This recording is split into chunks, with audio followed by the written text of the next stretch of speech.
My name is Mason. I'm 32 years old, and the moment I realized I didn't truly have a family didn't happen during a screaming match or a funeral. It happened in the quiet hum of my corner office, staring at a phone screen. Before I tell you how I brought my brother's perfect world crashing down and finally took back my life, tell me what time it is where you are and where you're watching from in the comments. I want to see how far this story travels. It was a Tuesday afternoon. Late.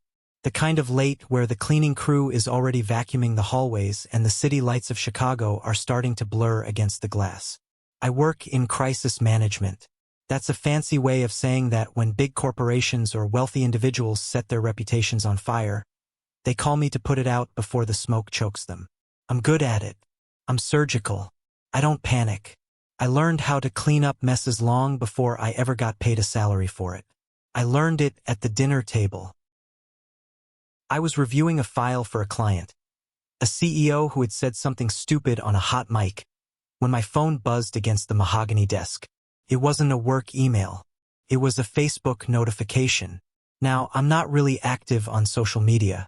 I don't have the time, and frankly, I don't have the desire to curate a fake life for strangers. But I have an account mostly to keep tabs on distant relatives. The notification was from my Aunt Linda. You know the type. She means well, mostly, but she treats Facebook like her personal diary and the local news combined. The preview text read, "So blessed to be included. The countdown begins. Hashtag Julian and Isabella, hashtag wedding of the century, hashtag proud aunt." My stomach tightened. Just a reflex, a physiological reaction to my brother's name. I clicked the notification. There was a photo attached. It was blurry, taken on an old phone, but clear enough to see the subject. It was a wedding invitation. And not just any invitation. This was heavy, cream-colored cardstock, the kind that costs $5 a unit. It was embossed with gold leaf. And right there, sealing the envelope, was a red wax seal stamped with a crest. I let out a dry, humorless chuckle. My dad, Thomas, had designed that crest himself 10 years ago because he thought a legacy family needed a logo. He pulled it out of thin air, but he treated it like it dated back to the Mayflower. I zoomed in on the date, October 14th. That was 3 weeks away. I sat there, the silence of the office pressing in on my ears. I scrolled through the comments. "Can't wait," said our old neighbor from 3 houses down. "Got ours yesterday, so beautiful," said the mailman's wife. Even the mailman was invited. I went to my own mailbox physically and mentally. Nothing. I checked my spam folder. Nothing. I checked my voicemail. Nothing. My brother, Julian, was getting married to Isabella Sterling. Isabella was the daughter of Arthur Sterling, a man who built a logistics empire from a single truck. This wasn't just a wedding. It was a merger. It was the moment my parents had been salivating over since Julian learned to walk. And I wasn't invited. I knew why, of course, but I needed to hear them say it. I needed to hear the justification. I picked up my phone and dialed my father. It rang 4 times. He usually picks up on the first ring if he thinks it's business, or sends me to voicemail if he thinks I'm calling to ask for something, which I never do. "Mason." His voice was clipped, impatient. I could hear the clinking of silverware in the background. They were eating dinner. "I'm in the middle of a steak. Make it quick." "Hello to you too, Thomas," I said, leaning back in my chair, staring at the city skyline. "I just saw Aunt Linda's post. Nice invitations. Gold leaf? Classy." The chewing stopped. Silence stretched over the line, thick and heavy. "Yes, well," he cleared his throat. "Your mother handled the stationery. Cost a fortune, but you know the Sterlings. We have to match their level." "Right?" I said, keeping my voice even. My heart was hammering against my ribs, but my voice was ice. "I noticed everyone seems to have gotten one. The neighbors, the mailman, Aunt Linda." I was checking my mail, thinking maybe mine got lost in transit. A sigh. A long, exasperated exhale that I had heard 1,000 times growing up. It was the sound of him dealing with a nuisance. "Mason, don't start," he said. "We didn't send you one. You didn't send me one." I repeated. To my only brother's wedding. Look, it's a delicate situation, my father said, his voice dropping an octave, probably so my mother wouldn't hear him spinning the narrative. Isabella's family, they are high society, refined. We're trying to present a certain image, Mason, a cohesive unit. And I disrupt that unit? I asked. You have a heavy energy, he said. You're always analyzing, always looking for the cracks. It makes Julian nervous. He wants a happy day, Mason. He deserves a happy day. Dad said, it's his day, don't make it about you. I'm his brother, I said, gripping the phone so hard my knuckles turned white. I've paid off his debts. I've fixed his mistakes. And now I'm too heavy to watch him get married. It was omitted for the sake of peace, he snapped. Just accept it. Send a gift. A nice one. Don't cause a scene. We don't need your drama. Drama. That was rich. I was the guy who made drama disappear. I was the guy who wrote the checks to silence the drama. So I'm excluded for the sake of peace, I said slowly. Is that the official stance? Yes, he said. And don't you dare call your mother and upset her. She's up to her eyes in floral arrangements. Goodbye, Mason. The line went dead. I sat there for a long time, listening to the dial tone. I didn't cry. I didn't throw my phone across the room. I felt something else entirely. It was a cold, sharp clarity. For years I had been the safety net, the fixer, the bank. I had convinced myself that I was buying their love, or at least their respect. But I wasn't. I was just the staff. I was the janitor they called when the toilet overflowed, but I wasn't allowed to sit at the dinner table. I looked at the calendar. October 14th. I opened my laptop and typed out an email to my assistant, Sarah. Subject: time off. Sarah, clear my schedule for the weekend of October 14th. I won't be coming in, and if anyone from the Miller family calls the office line, tell them I'm unavailable. Indefinitely. I hit send. They wanted peace. They wanted me to stay away. Fine. I would give them exactly what they asked for. I would stay away. But I knew something they didn't. I knew Julian. I knew that without me there to sweep up the glass, he would eventually drop the ball. He always did. And this time, when the crash happened, I wouldn't be there with a dustpan. I'd be watching from the sidelines. I poured myself a glass of water from the carafe on my desk. My hand wasn't shaking. I felt strangely light. The invitation wasn't a rejection. It was a release slip. You're fired, they had essentially told me. No, I whispered to the empty office. I quit. The drive home that night was a blur of red taillights and rain slicking the asphalt. My luxury sedan was quiet, the cabin insulated from the noise of the Chicago traffic, but my mind was loud. It was replaying a highlight reel of my life, or rather a lowlight reel. My father's words echoed in the silence. Don't make it about you. It had never been about me. That was the problem. To understand why I wasn't invited to that wedding, you have to understand the dynamic of the Miller house. There was the golden child, and then there was the scapegoat. Julian was the sun, and I was the shadow that only existed to make him look brighter. My mind drifted back to 2012. I was 18. I had worked my tail off in high school. While Julian was out partying and barely scraping by with C-minuses, I was studying until my eyes burned. I was the valedictorian. I had gotten into a prestigious business program in London. It was my dream. I had it all mapped out. But the tuition was steep, and the scholarship only covered 60%. I needed $15,000 to bridge the gap for the first year. I remember sitting at the kitchen table, the acceptance letter smoothing under my sweating palms. My parents were there. My mother, Catherine, was chopping vegetables with a rhythmic thud-thud-thud. My father was reading the paper. I got in, I said, my voice trembling with pride. London. It's happening. My father didn't look up. That's nice, Mason. I need to send the deposit for the housing, I said, and the first semester tuition. We talked about the college fund, the savings bonds Grandma left. My mother stopped chopping. She exchanged a look with my father. That look, the one that meant decisions had been made without me. "Mason, honey," she started, her voice sickeningly sweet. "About that money. We used it," my father said, folding the paper. He didn't even have the decency to look ashamed. "Used it." I felt the blood drain from my face. "For what?" "An emergency. An investment," my father said. "In your brother's future." He stood up and motioned for me to follow him to the garage. I walked on numb legs. He hit the button, and the garage door groaned open. There, sitting under the fluorescent lights, was a bright red, vintage Ferrari 308. It wasn't brand new, but it was polished to a shine that hurt your eyes. "Julian is starting his internship at the firm," my father said, beaming. "Image is everything in this town, Mason. He can't pull up in a Honda Civic. He needs to project success to attract success.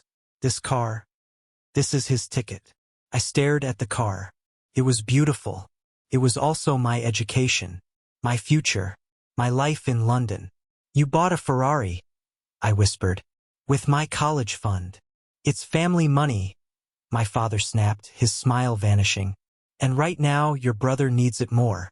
He needs a leg up. You're smart, Mason. You're resourceful. You can take out loans. You can work. Julian, he needs the help." I didn't go to London. I went to a state school. I worked 2 jobs, one at a library, one waiting tables while studying full-time. I graduated with debt. 6 months after they bought the car, Julian wrapped that Ferrari around a telephone pole. He was texting. He walked away without a scratch. The car was totaled. The insurance payout went straight into my father's failing business account. I never saw a dime. But that wasn't the worst of it. The worst was the Porsche. Fast forward 8 years. I was 26, finally making a name for myself in crisis management.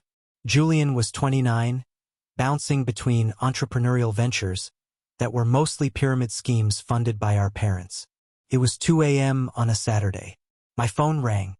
It was my mother. She was screaming, "Mason, you have to come. Route 41, near the old bridge. Hurry." I drove like a maniac. When I got there, I saw the flashing lights first. Then I saw the Porsche Cayenne. My father's pride and joy smashed into the guardrail. Steam was rising from the hood. Julian was sitting on the curb, his head in his hands. He reeked of whiskey. My parents were already there, standing over him, shielding him from the approaching police officer. When my dad saw me, he grabbed my shoulders. His grip was painful. "Mason, listen to me," he hissed. "Julian has 2 strikes on his license. If he gets a DUI, he goes to jail. He loses his current job. It will ruin him." "He's drunk, Dad," I said, looking at my brother. Julian looked up at me, his eyes glassy and wet. He didn't look sorry. He looked expectant. "You haven't been drinking," my mother said, grabbing my arm. Her nails dug into my skin. "You're sober. You were driving." I stepped back, horrified. "What?" "Say you were driving," my father commanded. "Swap seats. Now, before the cop gets over here, take the breathalyzer. You have a clean record. It'll just be a fine. We'll pay it." "You want me to take a criminal charge for him?" I asked, my voice rising. "Are you insane?" "Don't be selfish," my mother shrieked. "He's your brother. He's fragile, Mason. You're strong. You can handle it. Please, do it for the family." For a second, I looked at them. I saw the desperation, but I also saw the calculation. They didn't care about my record. They didn't care that a DUI would destroy my clearance for the job I had just landed. They only cared about protecting the golden child. "No," I said. My father raised his hand to slap me. I didn't flinch. I just stared at him. He lowered his hand, disgusted. "Get out of here then," he spat. "If you won't help, leave." I didn't leave. I stayed and watched the cop handcuff Julian. I watched my mother sob as if Julian were the victim. I watched my father glare at me with pure hatred. The next day, I hired the best lawyer in the city for Julian. I paid the retainer $10,000. I pulled strings with the DA's office to get the charges reduced to reckless driving. I paid the fine.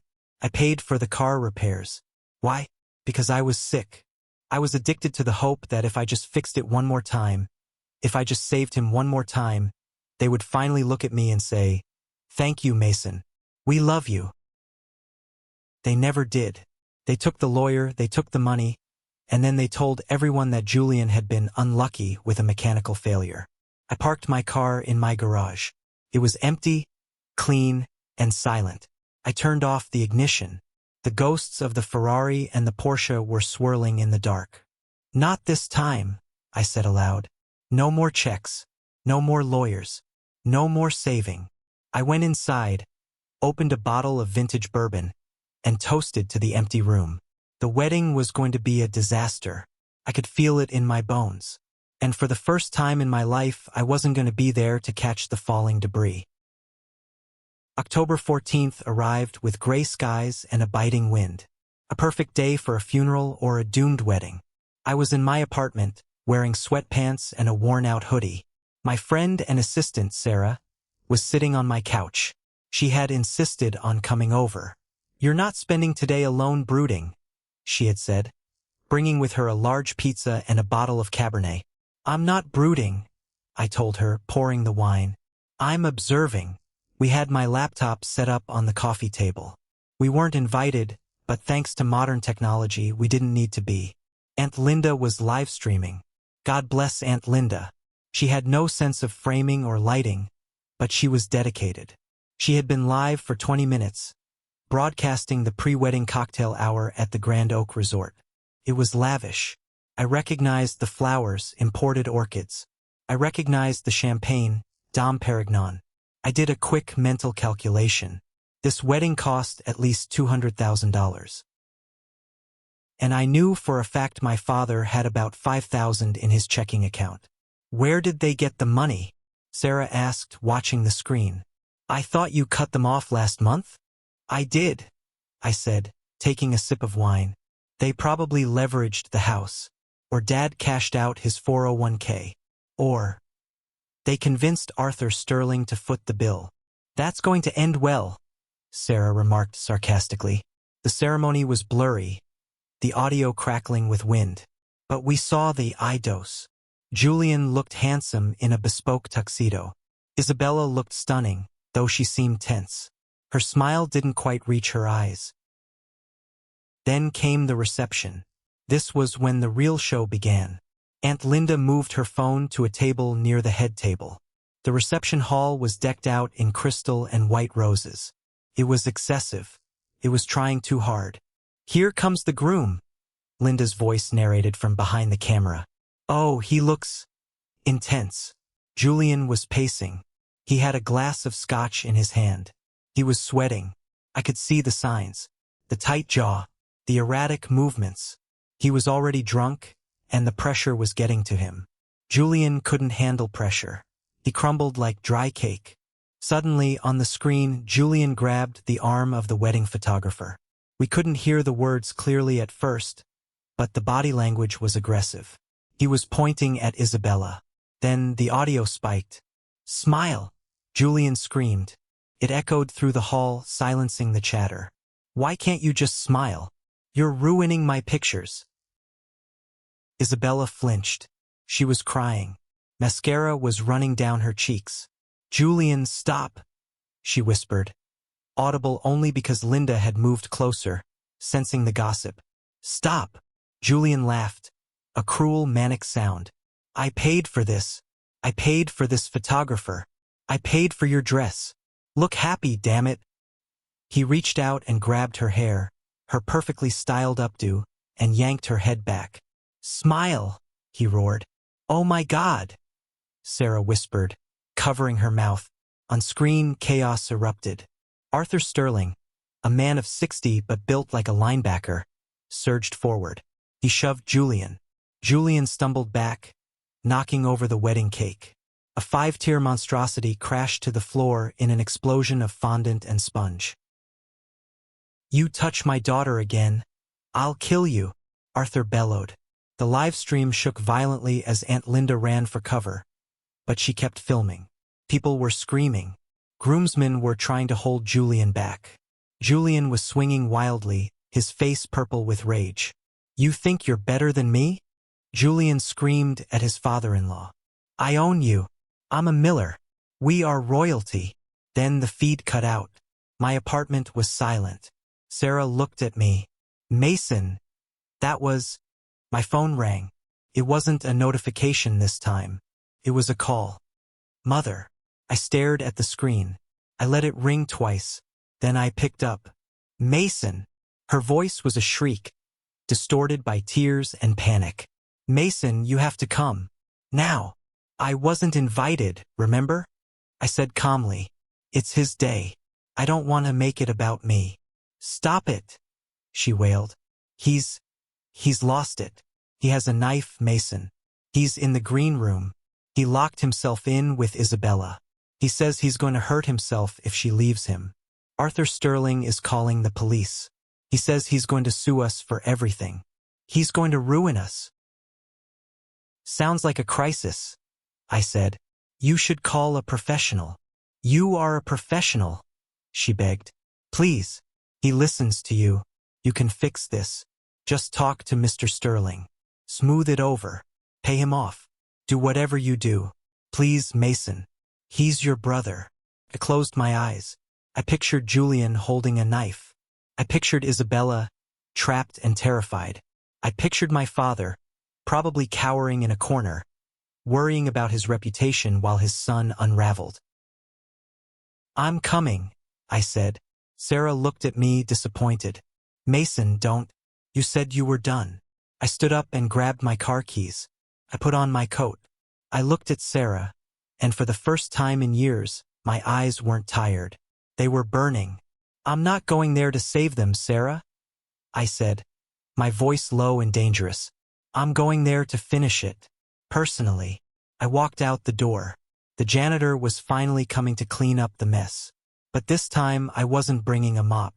I was bringing a match. The drive to the Grand Oak Resort usually took 45 minutes. I made it in 30. My knuckles were white on the steering wheel of my Audi. I wasn't driving recklessly, but I was driving with purpose. The rain had stopped, leaving the roads slick and black, reflecting the streetlights like a mirror. My mind was a tactical map. I knew Arthur Sterling. I had met him once at a charity gala. He was a hard man, a self-made billionaire who respected strength and despised weakness. He had tolerated Julian because he believed the lies my parents told, that Julian was a successful partner in the family firm, that we were old money. Tonight, that illusion had shattered. I pulled up to the main entrance. Blue and red lights were already flashing. 2 police cruisers were parked at jagged angles. Guests were streaming out of the lobby, huddled in coats, whispering, looking shocked. It looked more like a crime scene than a celebration. I got out of the car. A valet, looking terrified, ran up to me. "Sir, the venue is closed. Police emergency." "I know," I said, tossing him my keys. "Keep it close." I walked toward the doors. A police officer stepped in my path, hand on his holster. "Sir, turn around. This area is secure." I looked at him. It was Officer Miller, no relation. I knew him. I had helped the department with a PR nightmare involving a wrongful arrest 2 years ago. "Jim," I said, nodding. He squinted. Then his eyes widened. "Mr. Miller? Mason? What are you doing here?" "My brother is the one in the green room," I said. "And Arthur Sterling is inside. I'm here to de-escalate." Jim hesitated, then stepped aside. "It's a mess in there, Mason. Your brother is... he's unhinged. The chief is on his way." "I got it," I said. I pushed through the heavy oak doors. The lobby was chaos. Staff were running around with towels and water. And there, standing by the entrance to the ballroom hallway, was my father. Thomas Miller looked 10 years older than he had yesterday. His tuxedo was rumpled, his tie undone. He was pacing, wringing his hands. When he saw me, his face twisted. Not with relief, but with anger. He marched over to me. "You took your time," he hissed, looking around to see if anyone was watching. "Do you have any idea what's happening?" "I saw the live stream, Dad," I said coolly. "Julian assaulting his bride? Classy touch." My father's face flushed red. He raised a finger, pointing it in my face. "Listen to me. This is what you're going to do. You're going to go in there and tell Sterling that Julian had a bad reaction to some medication. Anti-anxiety meds mixed with champagne. A temporary psychosis. We spin this as a medical episode, not a behavioral one. You'll offer to pay for the damages. I told Sterling you handle the family finances." I stared at him. Even now, with his son holding a knife and his reputation in tatters, he was plotting. He was scripting the lie. "You told him I handle the finances?" I asked. "Yes," my father snapped. "Now go fix it. And wipe that smug look off your face." He raised his hand, a reflex from my childhood, aiming for a backhand slap to my cheek to snap me out of it. My hand moved faster than thought. I caught his wrist in midair. The sound of flesh hitting flesh was sharp. My father froze. He looked at his trapped hand, then up at my eyes. He pulled, but I didn't let go. I squeezed, just enough to let him feel the bone. "I'm not 18 anymore, Robert," I said, using his first name. Tasted like rebellion. "And you're not the one with the checkbook anymore." I shoved his hand away. He stumbled back, shock replacing the anger in his eyes. He rubbed his wrist, staring at me as if I were a stranger. "Who are you?" he whispered. "I'm the guy you didn't invite," I said. "Stay here." I walked past him, down the long hallway lined with wedding photos of Julian and Isabella. They looked so happy in the pictures. Fake. All of it. I reached the green room. The door was closed. I could hear sobbing from inside. Arthur Sterling was standing outside the door, arguing with another police officer. "I don't care about negotiation," Sterling was roaring. "He touched my daughter. Break that damn door down." "Mr. Sterling," I said, my voice projecting that calm, professional baritone I used in boardrooms. Arthur spun around. His face was beet red. He recognized me. "You," he growled. "The brother. The fixer. You come here to bribe me? You think your dirty money can fix this?" "No, sir," I said, walking up to him. I didn't flinch at his rage. "I'm not here to bribe you. I'm here to get your daughter out. Alone." "He's got a steak knife," the officer warned. "He says he'll cut his wrists if we enter." "He won't," I said. "Julian is a coward. He loves himself too much to bleed. Open the door." "I can't let you," the cop started. "Open it," I commanded. "Or you can explain to the press why you let a hostage situation escalate while the crisis manager was standing right here." The cop looked at Sterling. Sterling nodded once, sharp and curt. The officer unlocked the door. I took a deep breath, adjusted my cuffs, and pushed it open. It was time to face the golden child. The green room smelled of stale champagne and fear.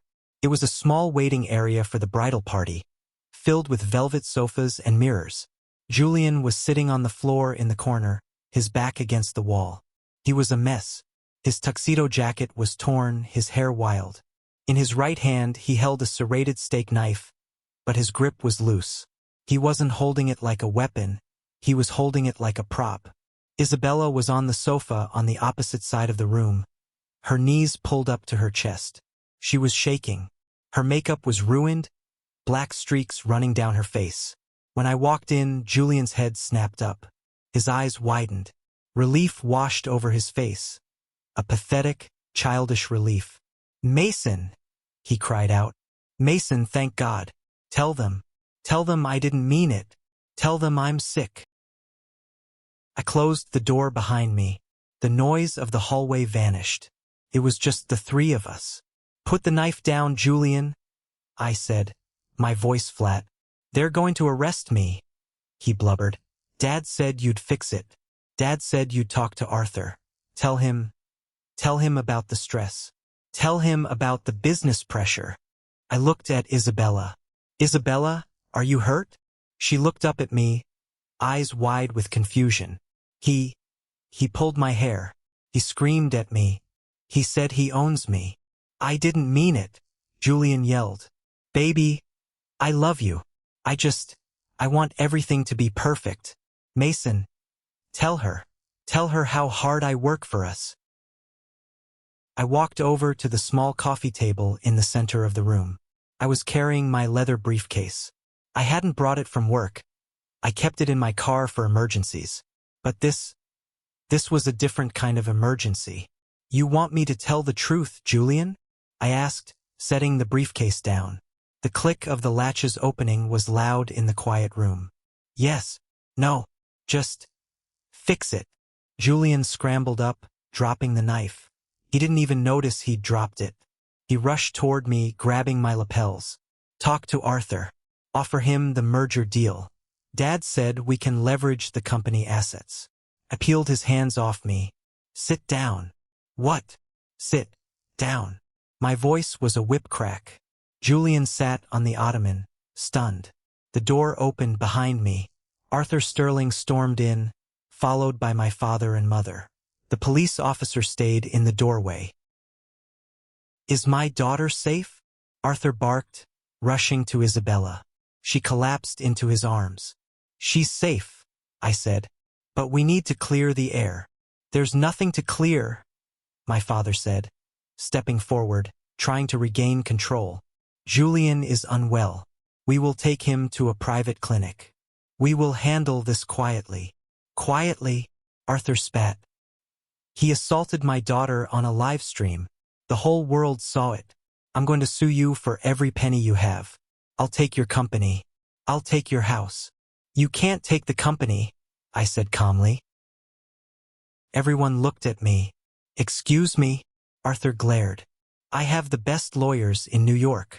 You can't take the company? I repeated, reaching into my briefcase.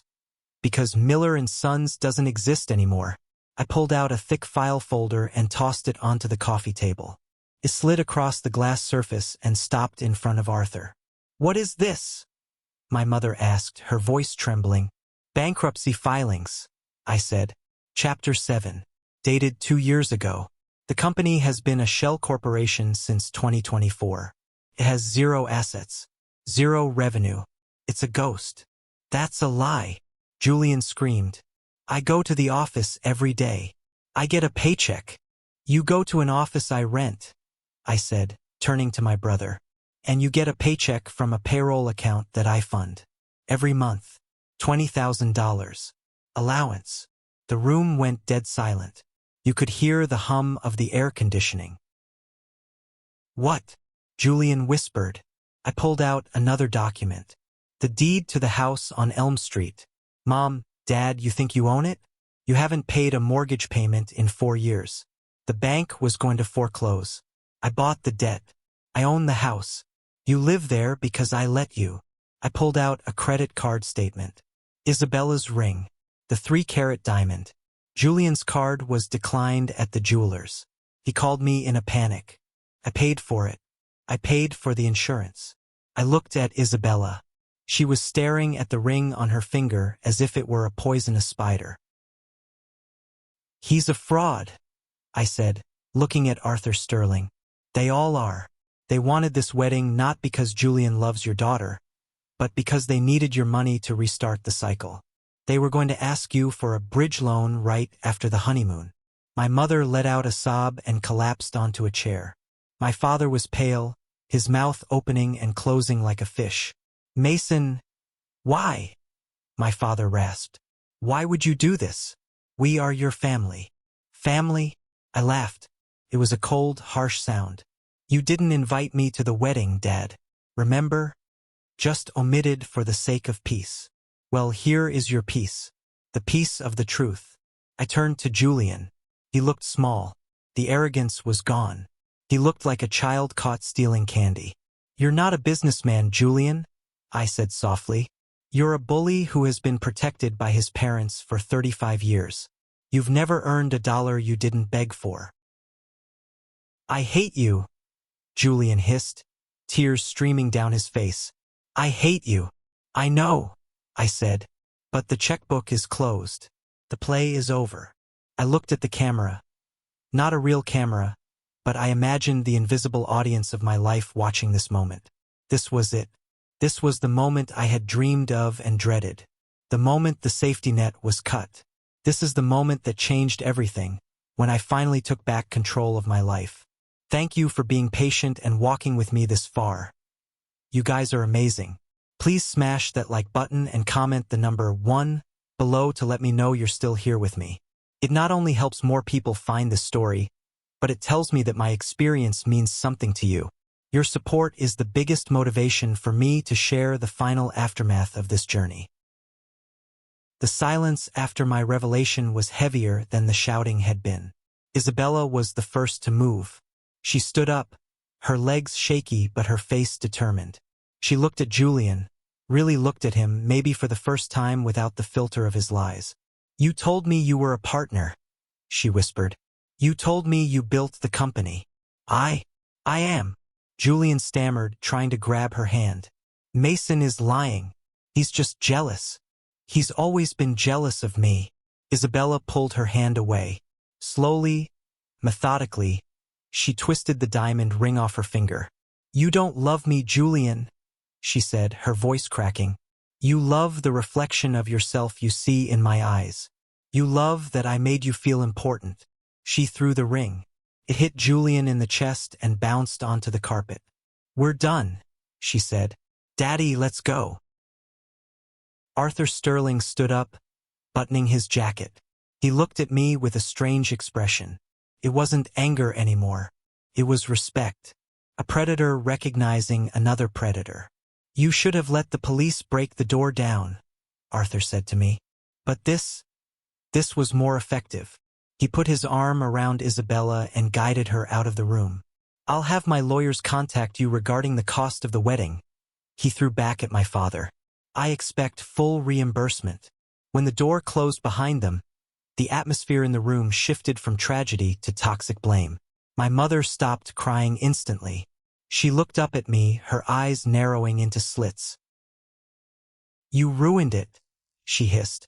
You ungrateful, spiteful little... Stop, I said. I pulled out my phone. I'm on the banking app right now. What are you doing? My father demanded.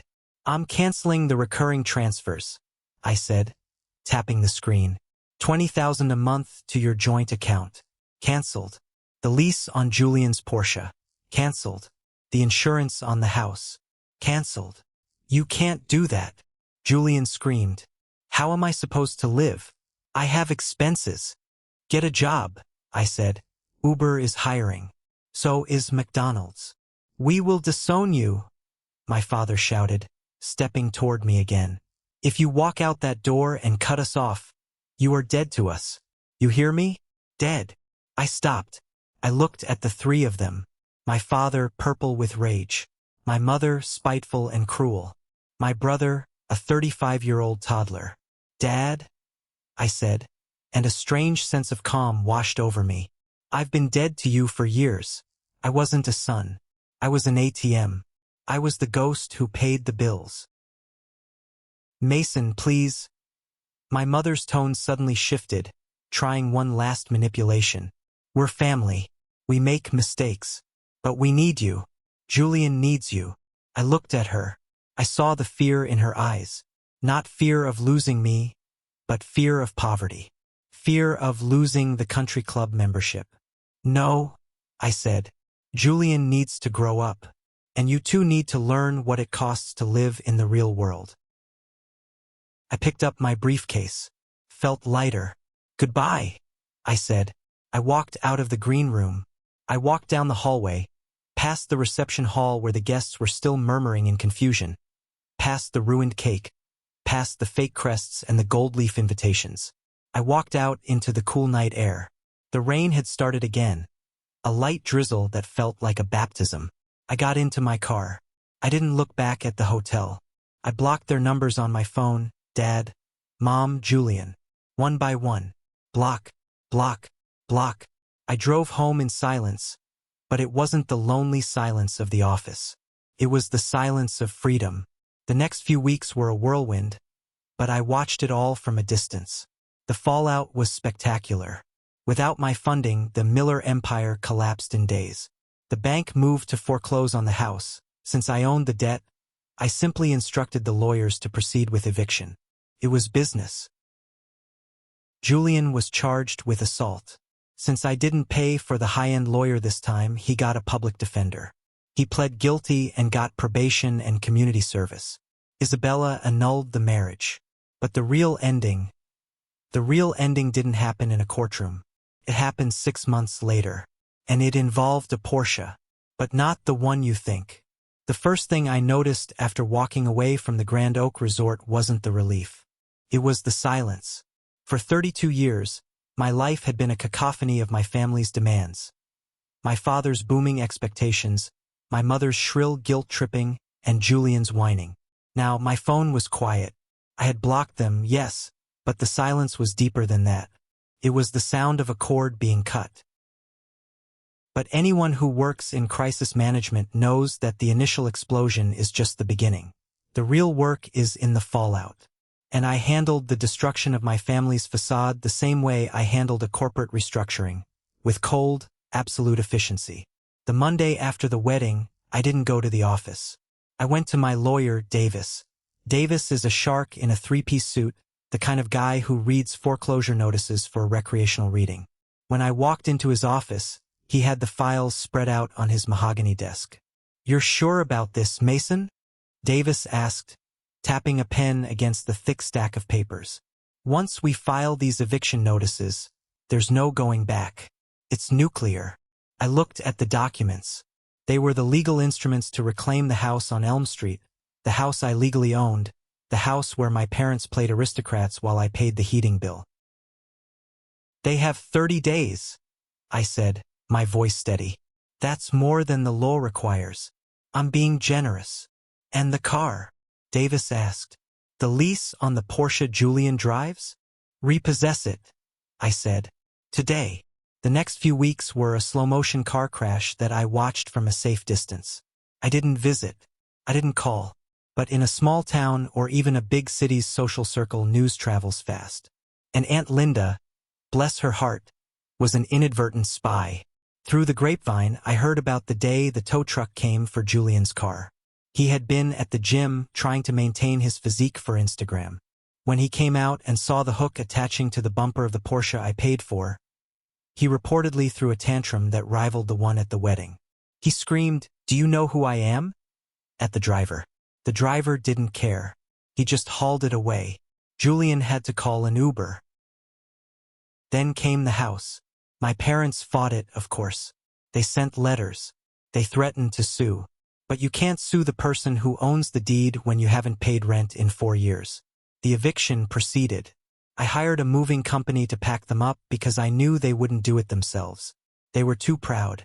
They sat in the living room, drinking the last of the wine cellar I had stocked, watching strangers put their heirlooms into cardboard boxes. Where did they go? They went to the only person who would take them. Aunt Linda. Picture this.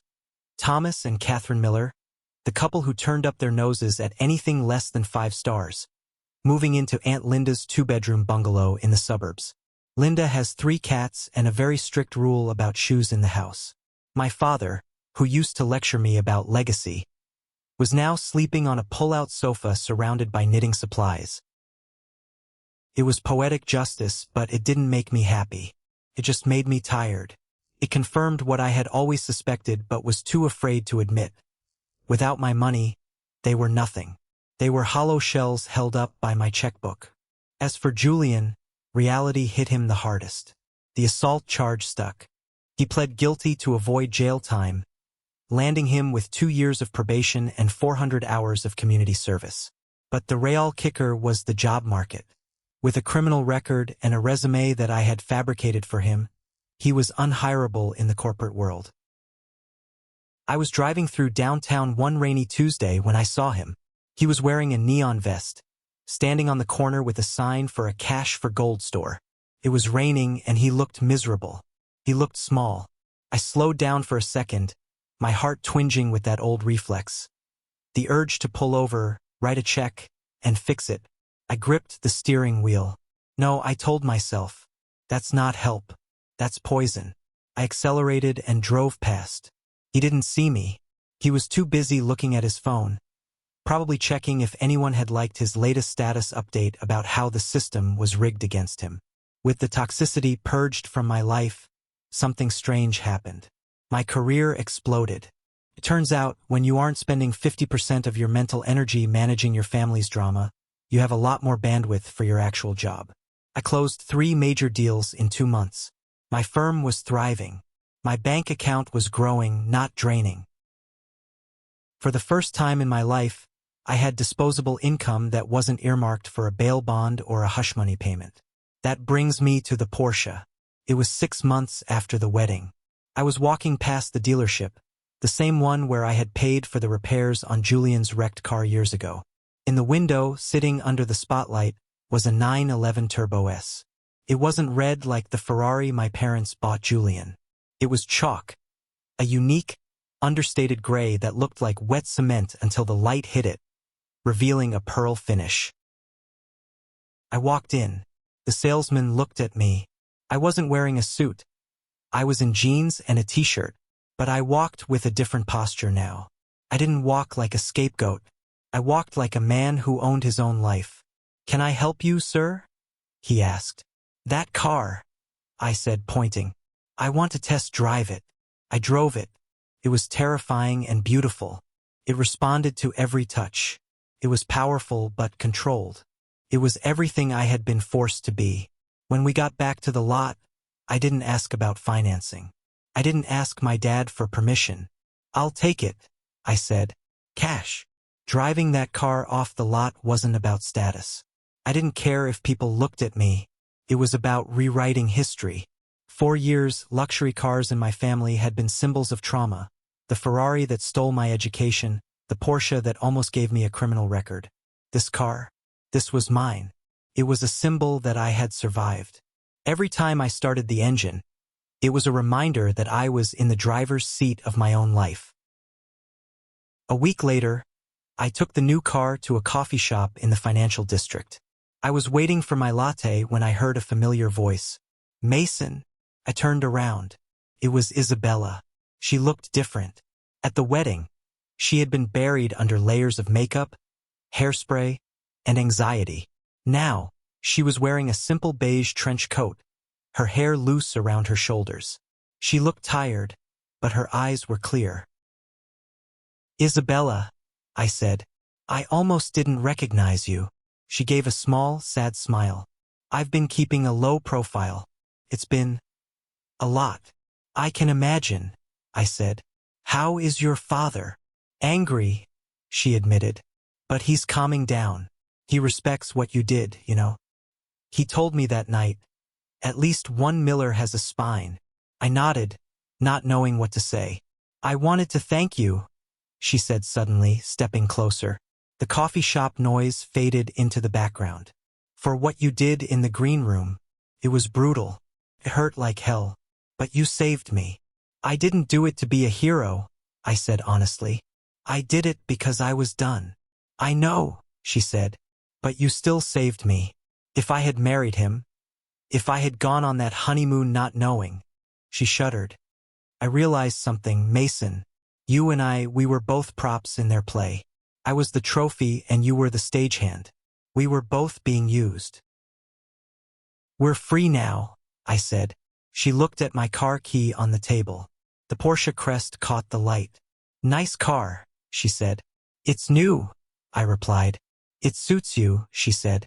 "It looks solid." She grabbed her coffee. "Take care of yourself, Mason. You deserve a life that belongs to you." "You too, Isabella." I watched her walk out into the busy street. I didn't feel a romantic spark.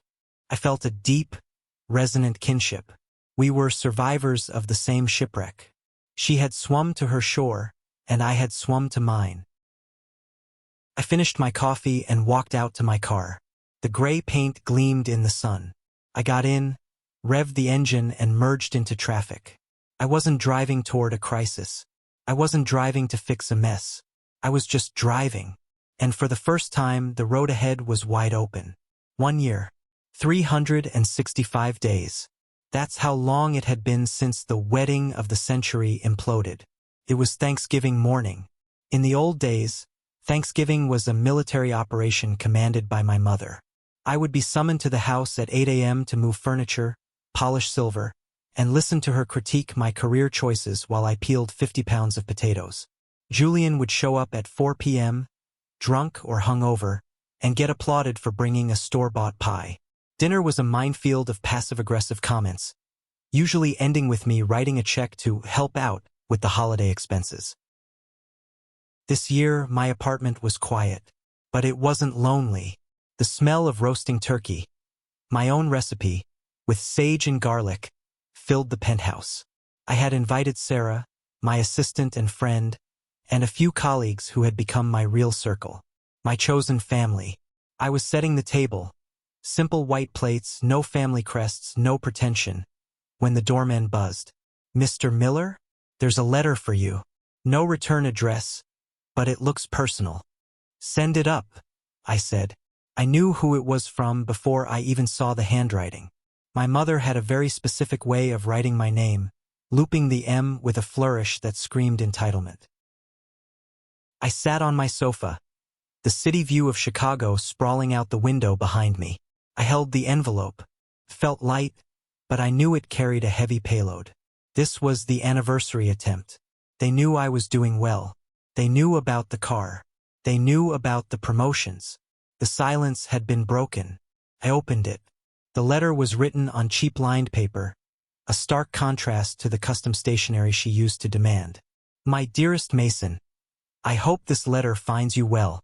I hear you are thriving. I saw your picture in the business journal last week.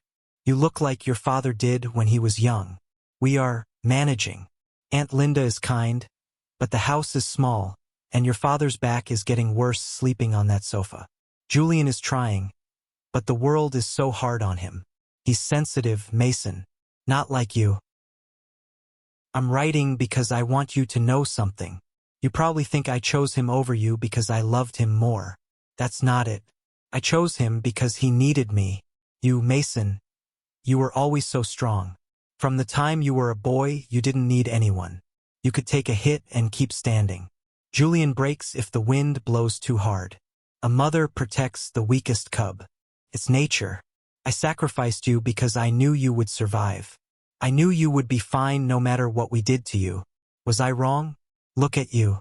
You have everything, and we have nothing. Please, Mason, it's Thanksgiving. Just a small loan to get us an apartment. We won't bother you again. Be the bigger man. You can afford to be kind. Love, Mom." I read the letter twice. The first time, I felt a flash of the old anger, the audacity, to frame her abuse as a compliment. I hurt you because you were strong enough to take it. It was the ultimate gaslighting. She was rewriting history to make herself the martyr and me the survivor by design, rather than by necessity. But the second time I read it, the anger faded. It was replaced by a profound sense of pity. She still didn't get it. She thought my strength was a natural resource she could mine until it ran dry. She didn't understand that my strength came from surviving them. She wasn't protecting the weak cub. She was crippling him. By shielding Julian from every consequence, she had turned him into a man who couldn't survive a winter. And by throwing me into the cold, she had inadvertently forged me into iron. "You were wrong, Mom," I whispered to the empty room. "I didn't need you because I learned not to trust you." I stood up. I walked over to the sleek, modern fireplace in the center of my living room. I didn't light a fire. Instead, I walked to the wall safe hidden behind a piece of abstract art. I punched in the code. Inside, there were no stacks of cash or jewels. There was just a small metal box. I called it my receipt box. I placed the letter inside. I didn't burn it. Burning it would be dramatic. Burning it would be emotional. Keeping it was a business decision. It was a record, a reminder. If I ever felt weak, if I ever felt that tug of guilt late at night, I would open the safe and read her words. I sacrificed you because I knew you would survive. It was the receipt for the transaction of my childhood. Paid in full. I locked the safe. The doorbell rang. I heard laughter in the hallway. Sarah's voice. The clinking of wine bottles. I checked my reflection in the mirror. I adjusted my sweater. I looked happy. Not the fake, strained happiness of a son trying to please a father who couldn't be pleased, but the real, quiet content of a man who knows exactly who he is. I opened the door. Happy Thanksgiving. Sarah cheered, handing me a bottle of expensive bourbon. I brought the good stuff, since, you're a fancy Porsche owner now. Come in, I said, smiling. Dinner is almost ready. We sat around the table. We ate. We laughed about work. We talked about politics, movies, life.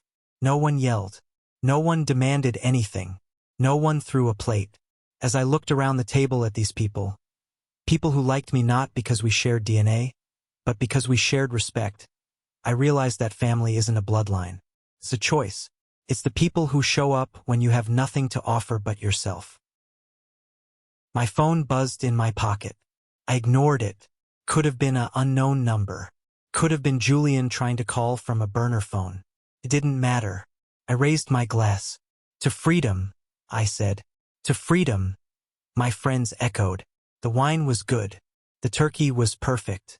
And for the first time in 32 years, I was exactly where I was supposed to be. Not in the garage. Not cleaning up a mess. But at the head of my own table.